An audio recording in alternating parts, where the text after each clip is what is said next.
Hi friends, good morning. ఎలా ఉన్నారు? I hope అందరూ బాగున్నారని అనుకుంటున్నా.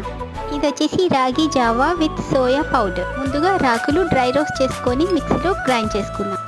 ఇప్పుడు ప్రాసెస్లోకి వెళ్ళిపోతాం. పౌడర్ చేసి పెట్టుకున్న 2 స్పూన్స్ రాగి పౌడర్ వేసుకోండి. నెక్స్ట్ 1 స్పూన్ సోయా పౌడర్ కూడా వేసుకోండి. నెక్స్ట్ వీడియోలో చూపించిన ఇంగ్రీడియంట్స్ అన్నీ యాడ్ చేసుకోండి. ఇది కూడా ఆప్షనల్, మీకు కావాలంటే వేసుకోండి, లేకుంటే స్కిప్ చేసుకోండి. నేనైతే ధనియా, జీరా అండ్ పెప్పర్ పౌడర్ వేసుకున్నాను.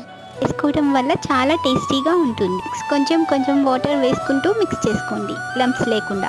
నెక్స్ట్ స్టవ్ ఆన్ చేసుకోండి. ఒక గిన్నెలో 1 గ్లాస్ ఆఫ్ వాటర్ వేసుకొని బాయిలింగ్ స్టేజ్ వచ్చేంత వరకు బాయిల్ చేసుకోండి. వన్స్ బాయిలింగ్ స్టేజ్ వచ్చిన తర్వాత చేసి పెట్టుకున్న రాగి వేసుకోండి. ఒక 10 మినిట్స్ కుక్ చేసుకోండి. నెక్స్ట్ స్టవ్ ఆఫ్ చేసుకోండి. టెంపరేచర్ వచ్చిన తర్వాత కర్డ్ వేసుకోండి. నెక్స్ట్ వీడియోలో చూపించిన విధంగా పికిల్ అండ్ ఆనియన్స్ వేసుకొని సర్వ్ చేసుకోండి. చాలా టేస్టీగా ఉంటుంది. Bye friends, thanks for watching.